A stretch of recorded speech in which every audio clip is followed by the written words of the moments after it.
Au moment où cette information est tombée, elle a changé toute la direction du dossier nucléaire iranien. Et presque personne n'explique pourquoi. Tôt ce matin, des rapports ont confirmé que le ministre iranien des Affaires étrangères, Abbas Araghchi, avait atterri à Saint-Pétersbourg pour une rencontre à haut risque avec Vladimir Poutine. En quelques heures, le Kremlin, par l'intermédiaire de son porte-parole Dmitri Peskov, a rendu une chose très claire. L'offre de la Russie de prendre en charge l'uranium enrichi de l'Iran est toujours sur la table. C'est pas une rumeur, c'est pas une spéculation, mais une proposition permanente et active. Puis est venue la phrase qui devrait arrêter tout le monde net. Aucune suite n'y a été donnée. 4 mots simples, mais ils révèlent une impasse géopolitique massive que la plupart des gens sont complètement en train de manquer. Parce que voici ce qui se passe réellement sous la surface. Depuis des mois, les États-Unis répètent une exigence centrale dans chaque négociation, chaque conversation par canal parallèle et chaque signal diplomatique. L'Iran doit se débarrasser de son uranium enrichi. Pas le réduire, pas le suspendre, le retirer. Nous parlons d'environ 450 kg de matière enrichie à 60%. Une matière qui peut être portée au niveau militaire en quelques semaines. C'est suffisant pour plusieurs armes nucléaires. Ce n'est pas seulement une autre condition sur une longue liste, c'est la condition. Chaque discussion sur un cessez-le-feu, chaque cycle de pourparlers indirect et chaque message politique finit par revenir à cette exigence unique et non négociable.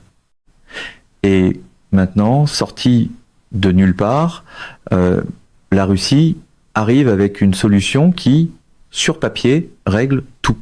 Moscou dit essentiellement « Donnez-nous l'uranium, nous le sortirons d'Iran, nous l'entreposerons sur le sol russe et nous le retraiterons sous supervision internationale. » L'Iran conserve son infrastructure nucléaire. La matière dangereuse quitte le pays. La communauté internationale, y compris des organismes de surveillance comme l'Agence internationale de l'énergie atomique, peut surveiller tout le processus. Pas de guerre, pas de frappe, pas d'escalade, seulement une voie de sortie diplomatique qui évite une crise mondiale. Mais voici le revirement, la partie que personne ne peut ignorer. Cet accord, celui qui coche toutes les grandes cases, a été rejeté. Et cela soulève la vraie question qui porte toute cette histoire. Si une solution existe, qu'elle empêche le conflit, qu'elle satisfait l'exigence centrale et qu'elle stabilise la région, pourquoi a-t-elle été refusée ? Je vais le dire aussi clairement que possible, parce que la plupart des médias tournent autour du sujet au lieu de l'énoncer directement. Donald Trump a rejeté l'offre de Vladimir Poutine de prendre en charge l'uranium enrichi de l'Iran. Ce n'est pas une spéculation. Cela a été confirmé par Axios où un responsable américain a dit clairement elle n'a pas été acceptée. Apparemment, dans la version de la diplomatie selon Trump, l'art de conclure un accord commence par refuser le seul accord sur la table, puis par faire semblant d'être surpris que la table soit encore en feu. Maintenant, en surface, la position de Washington semble raisonnable. Il répète « Nous devons voir l'uranium sécurisé ». Mais cette phrase cache le vrai conflit. Les États-Unis sont d'accord avec l'objectif, mais rejettent la méthode. Ils veulent que l'uranium sorte d'Iran, mais pas qu'il se retrouve entre les mains de la Russie. Et cette distinction, petite sur papier, mais énorme dans la réalité, est toute l'histoire qui se déroule en ce moment. Parce que regardez ce qui se passe ensuite. Pendant que Washington hésite, Abbas Araghchi prend l'avion et se rend directement à Saint-Pétersbourg pour s'asseoir avec Poutine. C'est pas une visite diplomatique de routine, c'est un signal. L'Iran répond effectivement ceci: si l'Amérique n'accepte pas la Russie comme solution, nous parlerons quand même directement à la Russie. Et pour vraiment comprendre pourquoi ce moment compte, il faut remonter non pas de quelques mois, mais de plusieurs années, jusqu'à la fondation même de tout ce dossier. Dans le cadre du plan d'action global commun, l'accord dont Trump s'est retiré en 2010 à 8, la Russie jouait déjà exactement ce rôle. L'Iran avait expédié environ 97% de son stock d'uranium enrichi. Et où est-il allé ? En Russie. Il a été pris en charge par Rosatom, entreposé, traité et surveillé sous supervision internationale. Et voici le point clé. Ce système a fonctionné, il n'y a pas eu de violation majeure, pas de détournement de matière et pas d'effondrement de la surveillance. L'Agence internationale de l'énergie atomique a vérifié le respect de l'accord pendant 3 ans. Le dispositif a fonctionné exactement comme prévu jusqu'à ce que les États-Unis s'en retirent et réimposent des sanctions. Donc, lorsque le porte-parole du Kremlin, Dmitri Peskov, dit aujourd'hui que la Russie est le seul pays ayant une expérience positive dans la gestion de l'uranium iranien, il ne fait pas simplement la promotion de la Russie. Il énonce un fait documenté. Ce n'est pas une proposition théorique, c'est la répétition d'un système qui a déjà réussi. La Russie possède l'infrastructure, le cadre juridique, la capacité d'entreposage et la relation de travail avec l'AIEA pour exécuter cela de nouveau presque immédiatement. Même des responsables liés à Rosatom ont dit que le transfert est techniquement faisable, même dans des conditions difficiles. Et des experts soulignent que les mécanismes de coordination permettant de déplacer et de surveiller la matière en toute sécurité existent déjà. Donc techniquement, diplomatiquement, historiquement, la solution est juste là. La Russie est prête, l'Iran s'engage, l'AIEA peut superviser, tout s'aligne. Ce qui nous ramène à la vraie question, celle qui dérange et que la plupart des couvertures occidentales évitent. Pourquoi la rejeter ? La réponse a moins à voir avec l'uranium qu'avec le pouvoir. La préoccupation de Washington, selon les rapports, est que permettre à la Russie de prendre et de traiter l'uranium iranien renforcerait la position de Moscou sur le marché mondial de l'énergie nucléaire. La Russie, par l'intermédiaire de Rosatom, contrôle déjà une part importante de l'enrichissement mondial de l'uranium et de l'approvisionnement en combustible nucléaire. Le traite et le réintroduit éventuellement sur le marché mondial du combustible. Cela renforce le levier de la Russie en Europe, en Asie et au Moyen-Orient. Pour les États-Unis qui tentent depuis des années de réduire la dépendance aux services nucléaires russes, c'est une perte stratégique. Et pour être juste, cette inquiétude n'est pas irrationnelle, c'est un calcul géopolitique cohérent. Mais voici le coût de cette décision, et il est sérieux. En rejetant la Russie comme gardienne, les États-Unis exigent en réalité que l'Iran abandonne son uranium par un canal qui ne profite pas à la Russie. Et le problème, c'est que ces canaux de rechange existent à peine. En réalité, il est extrêmement improbable que l'Iran remette son uranium directement aux États-Unis. Il est tout aussi improbable qu'il fasse confiance à des alliés américains comme la France ou le Japon avec cette matière. Et l'idée de détruire l'uranium à l'intérieur de l'Iran exigerait un niveau de coopération et de confiance qui n'existe tout simplement pas. Il reste donc un paradoxe. Les États-Unis veulent que l'uranium disparaisse. La Russie offre un moyen éprouvé de le retirer. L'Iran est prêt à en parler. Mais à cause de celui qui contrôle la solution, et non de ce que la solution accomplit, l'accord bloque. C'est le genre de génie stratégique où la maison brûle, le camion de pompiers arrive, et Trump commence à se disputer pour savoir qui aura le mérite du boyau d'arrosage.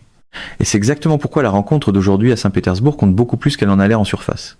Alors, où cela laisse-t-il les États-Unis en ce moment dans une position bien plus contrainte qu'elle ne paraît ? En rejetant la proposition de Vladimir Poutine sur l'uranium, Washington s'est effectivement enfermé dans un coin. Le seul mécanisme sur la table qui a réellement fonctionné auparavant, le seul qui possède un bilan éprouvé, a déjà été écarté.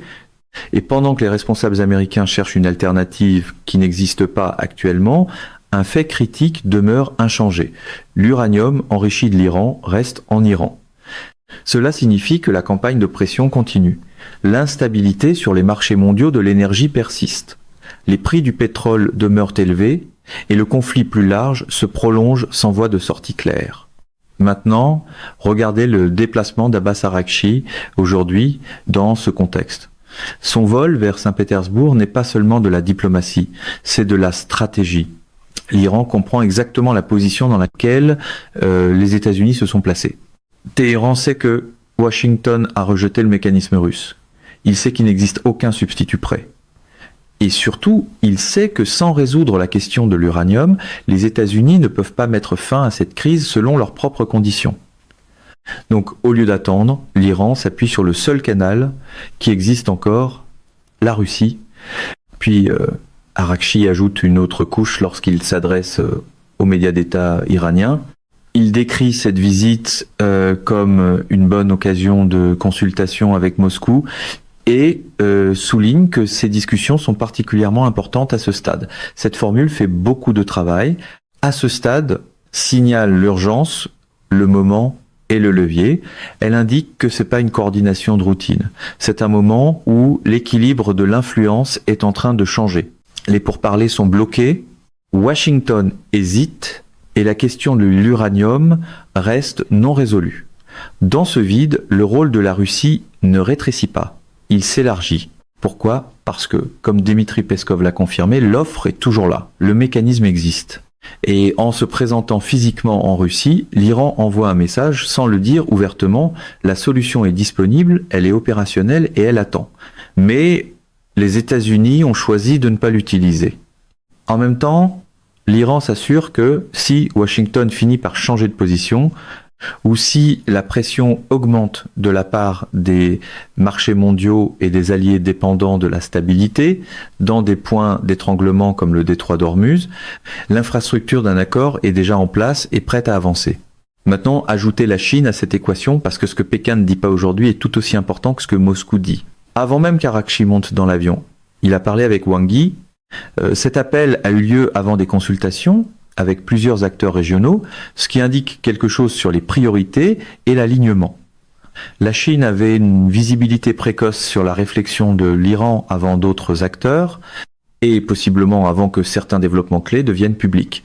Et pourtant, aujourd'hui, la Chine est restée complètement silencieuse. Aucune déclaration sur la visite, aucune réaction à la proposition sur l'uranium, aucune prise de position publique, mais ce silence ne doit pas être confondu avec une absence. La relation de la Chine avec les programmes stratégiques de l'Iran est profonde. Plusieurs évaluations du renseignement pointent vers des composants chinois dans les systèmes de missiles iraniens et l'écosystème technologique militaire de l'Iran dépend depuis longtemps d'apports russes et chinois. Il y a quelques jours à peine, la Chine et la Russie ont tenu des discussions avec l'Agence internationale de l'énergie atomique précisément au sujet du programme nucléaire iranien.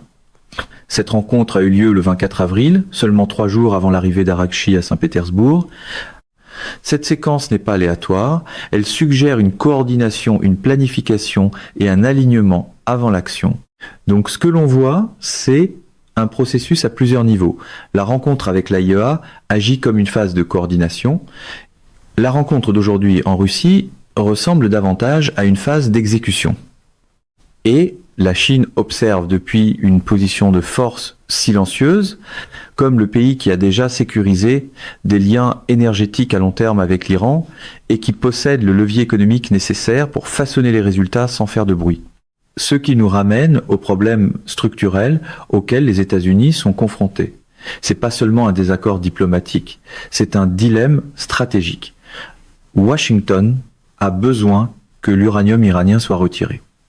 La Russie a la capacité et l'expérience nécessaires pour le retirer. Les États-Unis ont rejeté cette voie et pour le moment il n'existe aucune alternative viable que l'Iran accepterait. Cela ne laisse que 2 vraies options. Reconsidérer éventuellement le mécanisme russe ou poursuivre une voie beaucoup plus risquée impliquant une intervention directe. Des discussions confirmées dans des rapports ont porté sur la possibilité que des forces d'opération spéciales sécurisent du matériel nucléaire à l'intérieur de l'Iran. Mais réfléchissez à ce que cela signifie réellement. C'est pas une solution diplomatique, c'est une escalade militaire. Cela violerait probablement tout cadre de cessez-le-feu, exigerait une coordination extrêmement complexe et déclencherait presque certainement une réponse de Téhéran susceptible d'élargir le conflit de manière imprévisible. C'est un scénario rempli de variables que personne ne peut entièrement contrôler. Donc voici la réalité en ce moment. Pendant qu'Arakchi est assis en face de Putin à Saint-Pétersbourg, la seule solution pacifique pour retirer l'uranium iranien est celle offerte par la Russie et rejetée par les États-Unis. La seule alternative implique la force, avec tous les risques que cela comporte. Et pendant ce temps, la situation sur le terrain continue de se détériorer. Les tensions maritimes augmentent, la pression économique s'accumule, et la fenêtre diplomatique qui était censée s'ouvrir pendant un cessez-le-feu se referme lentement. Maintenant, voici où la situation devient presque impossible à ignorer. Donald Trump lui-même a dit que la question de l'uranium représente 99% de l'accord. ce n'est pas une interprétation, c'est son propre cadrage. J.D. Vance a repris la même idée. Donc, si la question de l'uranium représente presque tout l'accord et que le seul mécanisme fonctionnel pour la résoudre a déjà été rejeté, alors ce que l'on regarde vraiment, c'est ceci. Les États-Unis ont effectivement bloqué 99% de leur propre chemin vers un accord. Seul Trump pouvait identifier la porte principale, l'appeler 99% de la solution, puis se tenir fièrement devant elle comme un homme qui garde sa propre sortie. C'est pas un revers diplomatique mineur. C'est le cœur de tout le processus. Et c'est exactement pourquoi Abbas Araghchi est assis à Saint-Pétersbourg avec Vladimir Poutine en ce moment. Cette rencontre ne vise pas à décider si la Russie prendra l'uranium. Cette partie a déjà été signalée. Elle porte sur les détails, le calendrier, la structure de vérification avec l'Agence internationale de l'énergie atomique, les garanties techniques et surtout les garanties que la Russie ne pourra pas simplement se retourner et utiliser cette matière pour étendre sa domination sur le marché mondial du combustible nucléaire. Et voici l'idée clé. Ce sont des problèmes solubles. Ce ne sont pas des barrières géopolitiques existentielles. Ce sont des questions d'ingénierie, de droit et de réglementation. Elles peuvent être négociées, structurées et appliquées. Et l'Iran est en Russie en ce moment précisément parce que la grande question stratégique est déjà réglée, la Russie est prête, l'Iran y est ouvert, l'AIEA peut superviser. Le seul élément manquant dans cette équation est un oui de Washington. Maintenant, pour être juste, il existe un contre-argument et il mérite d'être abordé directement. L'inquiétude est que la Russie n'agit pas par bonté. Vladimir Poutine n'offre pas de prendre l'uranium iranien comme une faveur à la communauté internationale. Il le fait parce que cela donne à Moscou un levier, cela renforce le rôle de la Russie dans la chaîne mondiale d'approvisionnement en combustible nucléaire, cela positionne la Russie comme un acteur central dans tout cadre moyen-oriental d'après-conflit. Et du point de vue de Washington, donner ce genre d'avantage stratégique à Moscou est une préoccupation sérieuse. Ce scepticisme n'est pas irrationnel. Il est enraciné dans une vraie compétition géopolitique, mais voici la question critique. Il ne s'agit pas de savoir si la Russie en profite, mais de savoir si l'alternative est meilleure. Parce que l'alternative, c'est ce que nous voyons maintenant, un blocus prolongé, un cessez-le-feu qui existe davantage sur papier que dans la réalité, des tensions croissantes dans des routes commerciales critiques comme le détroit d'Ormuz, des prix du pétrole élevés qui se répercutent sur les marchés mondiaux et frappent directement les consommateurs, et surtout l'uranium enrichi de l'Iran qui reste toujours à l'intérieur de l'Iran, inchangé, non résolu et de plus en plus central dans la crise. Quand on compare ces résultats, le coût du rejet du mécanisme russe commence à paraître plus lourd que l'avantage de refuser une influence supplémentaire à Moscou. C'est le calcul qui a été fait et rejeté. Et ce rejet est exactement la raison pour laquelle Araghchi est à Saint-Pétersbourg aujourd'hui pendant que Washington attend en réalité qu'une autre solution apparaisse. Attendre une alternative parfaite qui n'existe pas, c'est pas de la stratégie, c'est simplement de la procrastination avec une cravate rouge. Maintenant, en regardant vers l'avenir, la prochaine phase de cette histoire devient encore plus importante. Ce qui se passe probablement derrière les portes closes en ce moment n'est pas une discussion abstraite, mais un affinage. La Russie devrait présenter une version plus détaillée et actualisée de sa proposition de prise en charge de l'uranium, plus précise que les versions précédentes. Cela inclurait probablement des calendriers clairs pour le transfert, des conditions d'entreposage définies, une supervision structurée de l'AIEA et surtout des limites explicites sur ce que la Russie peut faire avec la matière une fois qu'elle l'aura. Cette dernière partie est au cœur de l'objection américaine. Les préoccupations liées à la revente, au retraitement et au levier de marché. Si cette proposition actualisée inclut des garanties contraignantes, de vraies contraintes empêchant la Russie de transformer l'uranium iranien en actif géopolitique sans consentement plus large, alors la préoccupation centrale des États-Unis est au moins partiellement traitée. À partir de là, le processus devient une transmission diplomatique. Araghchi ramène le cadre à Téhéran, il passe par des intermédiaires régionaux, il finit par arriver de nouveau sur le bureau de Washington, et à ce moment-là, la décision devient inévitable. Accepter le mécanisme ou le rejeter encore une fois. S'il est accepté, les implications sont immédiates. La question de l'uranium, les 99% est résolue. La pression sur les routes commerciales mondiales diminue. La voie vers la fin du conflit s'ouvre. Mais s'il est rejeté de nouveau, les conséquences sont tout aussi claires. Le conflit continue et le dossier diplomatique commence à raconter une histoire très précise. L'Iran a signalé sa volonté. La Russie a fourni un mécanisme. Et les États-Unis ont refusé 2 fois. Ce récit compte. Il façonne les alliances, influence la perception mondiale et affecte la manière dont les futures négociations seront cadrées. Et puis, il y a la Chine, silencieuse mais loin d'être absente. Wang Yi et Pékin ont adopté une position de silence stratégique. Aucune déclaration publique, aucune pression visible, aucun alignement ouvert dans les manchettes d'aujourd'hui. Mais derrière ce silence, il y a de l'influence. La Chine continue d'acheter du pétrole iranien, offrant à Téhéran une marge de manœuvre économique. Elle a déjà participé à des discussions avec la Russie et l'AIEA sur la question nucléaire iranienne. Elle agit comme une force stabilisatrice pour l'Iran, non pas en parlant fort, mais en s'assurant que l'Iran a la capacité d'attendre. À bien des égards, la Chine façonne l'environnement sans entrer sous les projecteurs. Elle est présente sans paraître présente. Et cette présence discrète est ce qui permet à l'Iran d'être assis aujourd'hui à Saint-Pétersbourg, engagé avec la Russie, au lieu de se précipiter pour répondre à Washington. Ce qui nous ramène à l'image la plus simple et la plus révélatrice de toute cette situation. Donald Trump a dit qu'il y avait un téléphone, une ligne de communication, un chemin vers l'avant, mais ce téléphone n'a pas sonné. À la place, Arakchi est assis en face de Putin, discutant d'un mécanisme qui existe déjà, pendant que le seul pays qui a le plus besoin de ce mécanisme ne l'a toujours pas accepté. Le téléphone est là, la ligne est ouverte, et d'une manière ou d'une autre, l'homme le plus bruyant dans la pièce attend encore que la diplomatie l'appelle en premier. Maintenant, permettez-moi d'ajouter une couche de plus, parce que c'est peut être la pièce la plus importante de tout ce casse-tête, et elle va bien au-delà de l'uranium. En janvier 2025, quelques semaines seulement avant l'escalade de ce conflit, l'Iran et la Russie ont signé un accord de partenariat stratégique de 20 ans. Ce n'était pas une poignée de main symbolique.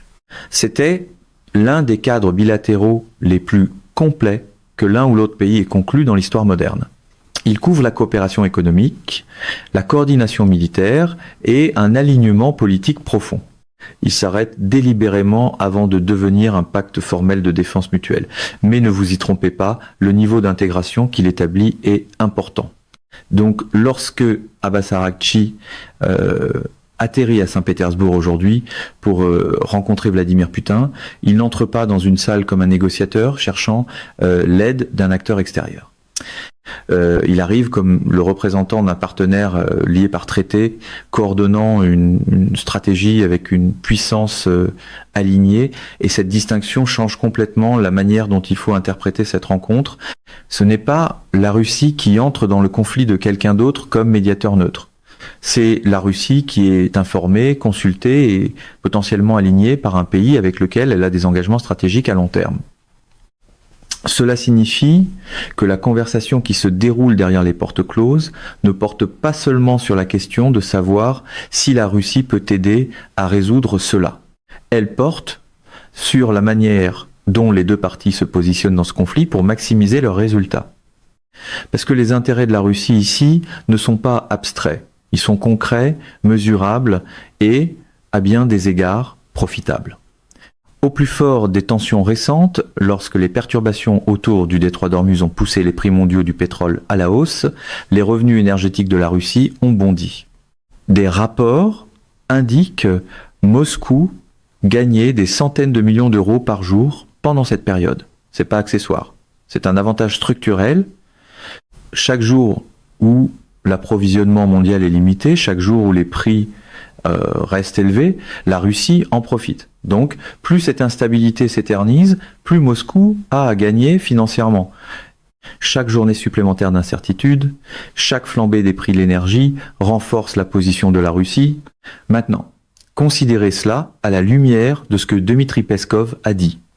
L'offre de la Russie de prendre en charge l'uranium enrichi de l'Iran reste sur la table. À première vue, cela ressemble à une proposition constructive et orientée vers une solution,